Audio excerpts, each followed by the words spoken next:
প্রিয় ভাই বোন, সবাইকে স্বাগত জানাই। আশা করছি আপনারা যে যেখানে আছেন সবাই ভালো আছেন, সুস্থ আছেন। আজকে আপনাদের জন্য একটা সুখবর নিয়ে আসছি। আসলে কানাডা ইমিগ্রেশনের সুখবর দেওয়ার মতো তেমন কিছু নেই ইদানিং, কিন্তু তারপরও এটা আমার কাছে মনে হলো যে যারা আপনারা টেম্পোরারি ওয়ার্কার হিসেবে আছেন অথবা স্টাডি পারমিটে আছেন এবং আপনার স্পাউস এই সেক্টরগুলোতে কাজ করতেছে, যারা আপনারা স্ট্রাগল করতেছেন পিআরের জন্য, তাদের জন্য হয়তোবা সুযোগ তৈরি হতে যাচ্ছে। এখন বিশেষ করে যারা আমি আজকে যে নিউজটা শেয়ার করতে চাচ্ছি, এইটা যারা নোভা স্কোশিয়াতে আছেন, বিশেষ করে বিভিন্ন সেক্টরে, এইচআরএমের বিভিন্ন সেক্টরে আপনারা জব করছেন, হ্যালিফ্যাক্স রিজিওনাল মিউনিসিপ্যালিটির আন্ডারে আপনারা কাজ করছেন। ফর এক্সাম্পল, আপনি যদি হ্যালিফ্যাক্স ট্রানজিটে কাজ করে থাকেন বাস অপারেটর হিসেবে, অথবা মেইনটেন্যান্স ডিপার্টমেন্টে, অথবা যে কোনো এমপ্লয়ি সার্ভিস ডিপার্টমেন্টে, যে কোনো ডিপার্টমেন্টে আপনি কাজ করে থাকেন না কেন, সেটা এইচআরএমের আন্ডারে হচ্ছে, মানে আপনি প্রভিন্সিয়াল গভর্নমেন্ট জব এখানে করছেন। তো যদি কেউ এইচআরএমের আন্ডারে এমপ্লয়ি হয়ে থাকে কোনো অর্গানাইজেশানে, দেন আপনাদেরকে প্রভিন্স কী করছে, এনএসএনপির আন্ডারে নোভা স্কোশিয়া আমাদের যে নমিনেশন প্রোগ্রাম ছিল এনএসএনপি, সেই আমি একটু দেখাই আপনাদেরকে। এই প্রোগ্রামের আন্ডারে, এই যে নোভা স্কোশিয়া নমিনি প্রোগ্রামের আন্ডারে আপনাদেরকে সাহায্য করতে চাচ্ছে। এখন আমি নোটিশটা আগে একটু দেখি যে এই নোটিশটা আসলে হ্যালিফ্যাক্স ট্রানজিট থেকে একটা নোটিশ ছিল। ফেব্রুয়ারি 3 তারিখে এই নোটিশটা প্রকাশ হয়েছিল। এই নোটিশ থেকে আমি আপনাদেরকে একটু দেখাই যে নোটিশটা আসলে কী ছিল, নোটিশে ওনারা কী বলছে। ফেব্রুয়ারি 3 তারিখে ছিল। এই সাবজেক্টটা আসলে কী ছিল, immigration support for municipal employees, যারা এইচআরএমের আন্ডারে আছেন তাদের জন্য। আমি সব পড়বো না, আমি এই প্যারাটা থেকে একটু পড়ি। নোভা স্কোশিয়া নমিনি প্রোগ্রাম এনএসএনপি, এই এনএসএনপির আন্ডারে তারা কী বলছে। We are pleased to assist our employees who are interested in skilled worker and occupation in demand streams under the NSNP. আমি একটু আগে যেটা আপনাদেরকে দেখালাম, these provincial streams are available to newcomers employees who have full-time job, permanent positions within the municipality and meet the provincial criteria, eligibility criteria. এখন এখানে কিছু eligibility criteria আছে।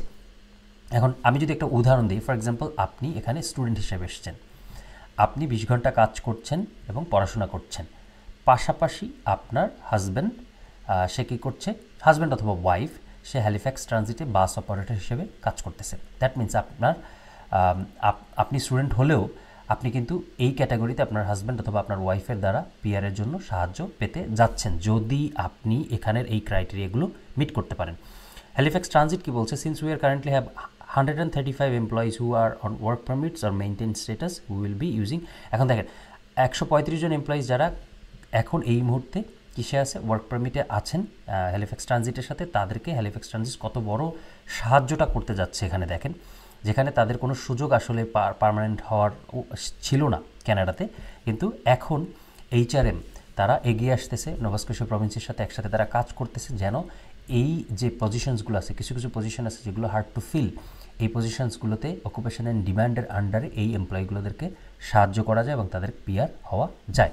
এখন দেখি এখানের ক্রাইটেরিয়াগুলো কী ছিল, eligibility criteria. First, employees who have successfully completed there provisionary period. Provisionary period সাধারণত 3 থেকে 6 মাস, কোনো কোনো কোম্পানিতে 8 মাস হয়, 8 মাসের বেশি হয় না।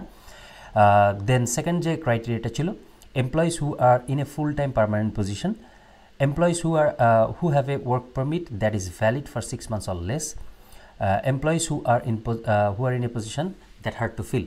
এখন কিছু কিছু পজিশনস আছে, যেমন হ্যালিফ্যাক্স ট্রানজিটের বাস অপারেটর পজিশনসটা কিন্তু হার্ড টু ফিল, এখানে কিন্তু অপারেটর পাওয়া খুব ডিফিকাল্ট, সত্যি কথা। তো কেউ যদি আপনারা হ্যালিফ্যাক্স ট্রানজিটে বাস অপারেটর হিসেবে, সোজা বাংলায় বাস ড্রাইভার হিসেবে যদি আপনারা কাজ করতে চান, কিভাবে আপনারা সেখানে অ্যাপ্লিকেশন করবেন, আপনাদের অ্যাপ্লিকেশনে যদি কোনো টিপসের প্রয়োজন হয়, এই বিষয়ে আপনারা আমার সাথে কথা বলতে পারেন। আমি আপনাদেরকে যথাসম্ভব আমি আপনাদেরকে সাহায্য করার চেষ্টা করব। তাহলে এখন এই এই এই প্রোগ্রামের আন্ডারে তারা কি বলছে, অল মিউনিসিপ্যাল যেই এমপ্লয়িজ যারা আছে তাদেরকে তারা সাহায্য করবে, কিন্তু ওই ক্রাইটেরিয়াগুলো আপনাকে মিট করতে হবে। এখন এখানে আমি অকুপেশন ইন ডিমান্ড স্ট্রিমটা একটু দেখি। এই যে অকুপেশন ইন ডিমান্ড স্ট্রিমের একটা পুরো গাইডলাইন কিন্তু এখানে আছে। আপনারা যদি এনএসএনপি লিখে সার্চ করেন গুগলে, এরপরে এখানে এসে যদি দেখেন অকুপেশন ইন ডিমান্ড, এখানে ক্লিক করলেই কিন্তু আপনাদের এই গাইডটা চলে আসবে, আপনারা এই গাইডটা পড়ে নিতে পারেন। তো আজকে আমার এই ভিডিওর উদ্দেশ্যটা এটাই ছিল যে যারা আপনারা নোভা স্কোশিয়াতে বিশেষ করে আছেন এবং আপনাদের সামনে মনে হচ্ছে আর কোনো সুযোগ নেই, কোনোভাবে পিআর হওয়ার পসিবিলিটি আপনাদের নেই, কিন্তু 1 বছরের কাজের 1 বছরের ওয়ার্ক পারমিট আপনাদের এখনও বাকি আছে।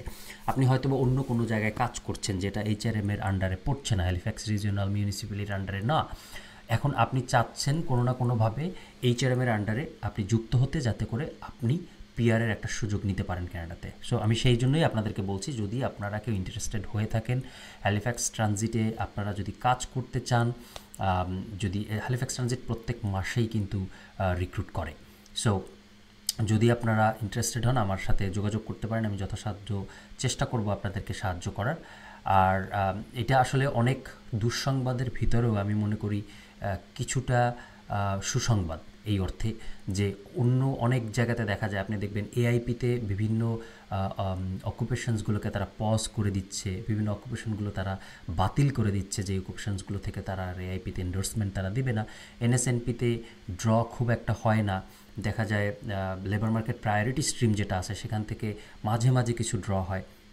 তো এত অনিশ্চয়তার ভিতরেও আমার মনে হয় এটা একটা বেশ ভালো একটা খবর। যদি আপনাদের এই বিষয়ে কোনো ধরনের ইন্টারেস্ট থাকে, আপনারা ডেফিনেটলি আমার সাথে যোগাযোগ করতে পারেন। আমি আবারও বলছি, এটা শুধুমাত্র ইনফরমেশনের জন্য, আমি আপনাদেরকে ইনফরমেশন দিয়ে সাহায্য করব। আপনারা যদি সেখান থেকে কোনোভাবে উপকৃত হন আমি খুশি হব। সো প্রিয় ভাবেন, এই বিষয়ে আর কোনো প্রশ্ন থাকলে ডেফিনেটলি আমাকে আপনারা করবেন। দেখা হবে আপনাদের সাথে অন্য কোনো পর্বে অন্য কোনো বিষয় নিয়ে। সেই পর্যন্ত আপনারা সবাই ভালো থাকবেন, সুস্থ থাকবেন। ধন্যবাদ।